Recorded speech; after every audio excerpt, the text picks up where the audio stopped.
Hello friends, வணக்கம். இது உங்கள் சீர்காழி சரவணன். இந்த ஒரு பதிவில் நம்ம எதை பற்றி பார்க்க போறோம்னா, இந்தியா பாகிஸ்தானுக்கு எதிராக முக்கியமான ஒரு நகர்வு முன்னெடுத்திருக்காங்க. ஸ்டார்டிங்லேருந்தே பார்த்தோம்னா பாகிஸ்தான் பொறுத்த வரைக்கும் இந்தியா எடுத்திருக்கக்கூடிய முடிவுகள்லேயே ஒரு 2 விஷயங்களுக்கு தான் ரொம்ப பயப்படுறாங்க. அந்த 2 விஷயங்களை இந்தியா பண்ணுனா அதை நாங்கள் போராதான் கணக்கில் எடுத்துப்போம்னு சொல்றாங்க. அதுல ஒன்று அந்த சிந்து நதி நீரை நம்ம பிளாக் பண்றதா இருக்கட்டும். இரண்டாவது விஷயம் பார்த்தோம் அப்படின்னா, கராச்சி அந்த துறைமுகத்தை நாங்கள் லாக் பண்ணுவோம்.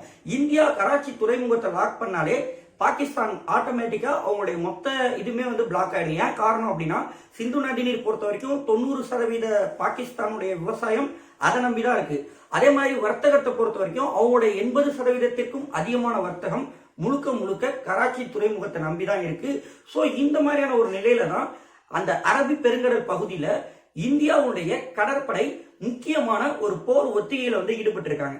இந்த போர் ஒத்திகையில இந்தியா என்ன பண்ணிருக்காங்கன்னா, எதிரி நாட்டினுடைய போர் விமானம் அத்துமீறி இந்திய கடற்பரப்புக்குள்ள வரும் பட்சத்துல அதை எப்படி ஏவுகணை மூலமா தாக்குறது, அதாவது கப்பலில் இருந்து தாக்கி அளிக்கக்கூடிய ஏவுகணைகளை மீண்டும் மீண்டும் பரிசோதித்து கப்பல்களை அழிச்சு பார்த்திருக்காங்க. குறிப்பா இந்த ஒரு நடவடிக்கையை இந்திய கடற்படை எதற்காக மேற்கொண்டிருக்காங்கன்னு பார்த்தோம் அப்படின்னா, பாகிஸ்தானுடைய முதல் இலக்கு ஒரு போர் அப்படின்னு வரும்போது அவங்க மும்பையை எய்ம் பண்ணுவாங்க, அதை விட்டா குஜராத் எய்ம் பண்ணுவாங்க.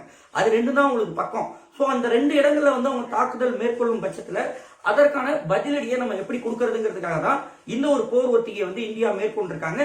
மேலும் இன்னொரு முக்கியமான நகர்வு பார்த்தோம் அப்படின்னா, INS விக்ராந்த் இந்தியாவுடைய விமானம் தாங்கி போர்க்கப்பலை அரபிக்கடல் பகுதிக்கு இந்தியா நகர்த்திருக்காங்க.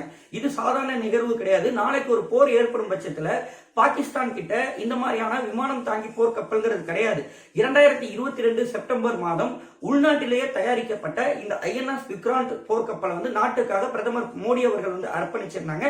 விக்ராந்த் விமானம் தாங்கி போர்க்கப்பல் பொறுத்த வரைக்கும் ஒரு முக்கியமான ரோலா இருக்கும் அப்படிங்கிற மாதிரி எதிர்பார்க்கப்படுது. ஏன்னா ரஷ்யா, அமெரிக்கா, பிரிட்டன், சீனாவுக்கு அப்புறம் இந்தியா கிட்ட தான் இந்த மாதிரியான அதிநவீன விமானம் தாங்கி போர்க்கப்பல் இருக்கு. இந்த ஒரு விமானம் தாங்கி போர்க்கப்பல் இருந்து 30 விமானங்களை நம்ம ஆபரேட் பண்ண முடியும். உதாரணமா பார்த்தோம்னா, இப்ப டெல்லியில இருந்தோ, ஸ்ரீநகர்ல இருந்தோ, ஹம்பாலா ஏர்பேஸ்ல இருந்தோ பாகிஸ்தானுக்கு எதிராக இந்தியா விமானங்களை அனுப்பி தாக்குதல் நடத்துறத விட பாகிஸ்தான் பக்கத்துல போய் இந்த விமானம் தாங்கி போர்க்கப்பல்ல இருந்து நம்ம அவங்கள தாக்குறதுங்கிறது ஈஸியா இருக்கும். அதே நேரத்துல ஒரு விமானம் தாங்கி போர்க்கப்பல் போகுது அப்படின்னா அதற்கு பாதுகாப்பு கொடுக்கறதுக்காகவே நிறைய கப்பல்கள், போர்க்கப்பல்கள் அதை சுத்தி போகும். சோ அப்படி ஒரு நிலை ஏற்படும் பட்சத்துல அந்த கடற்பரப்பு முழுவதையுமே இந்தியா கட்டுப்பாட்டுக்குள்ள கொண்டு வந்துருவாங்க. சோ இந்தியா கிட்ட இருக்கிற மாதிரியான அதிநவீன போர்க்கப்பல்களோ இந்த மாதிரியான விஷயங்கள் பாகிஸ்தான் கிடையாது. சோ INS விக்ராந்தை பார்த்து அவங்க ரொம்பவே பயப்படுறாங்க. ஏன்னா இந்த கப்பலுடைய நீளம் மட்டுமே பார்த்தோம் அப்படின்னா 262 மீட்டர் நீளம் கொண்டது, 45,000 டன் எடை கொண்டது, சுமாரா 28 கடல் மைல் வேகத்துல பயணிக்கக்கூடியது. இதுல மட்டுமே 18 அடுக்குகள் இருக்கு. அதாவது 2400 அறைகள்ல 1600 கடற்படை வீரர்கள் இதை பயணிக்க முடியும். சோ இந்த அளவுக்கான ஃபெசிலிட்டிஸ் இதுல இருக்கு. ஒரு முறை இதை டேங்க் நம்ம ஃபில் பண்ணோம் அப்படின்னா நீண்ட நாட்களுக்கு கடல்ல ஆபரேஷன்ஸ் நம்ம கொண்டு போக முடியும். சோ அதனாலதான் இந்தியா விக்ராண்ட் மூவ் பண்ணிருக்காங்க.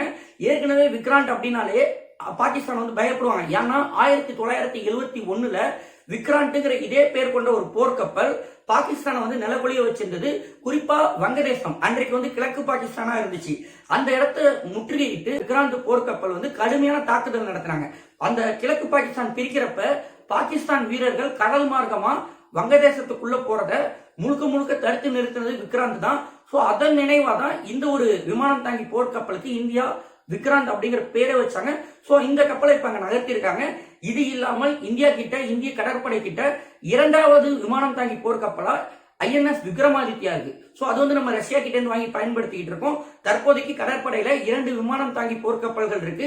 அதுக்கு பேரலா பாகிஸ்தான் பார்க்கும்போது அவங்க கிட்ட ஒரு விமானம் தாங்கி போர்க்கப்பல் கூட கிடையாது. சோ இந்தியா இது ஒரு முக்கியமான நிகழ்வா பாகிஸ்தானுக்கு சவாலை ஏற்படுத்தும் அப்படிங்கிற மாதிரி எதிர்பார்க்கப்படுது. சோ இதான் இந்த ஒரு பதிவுல நான் சொல்ல வந்த விஷயம். தேங்க்யூ ஃபார் வாட்சிங். ஜெய் ஹிந்த்.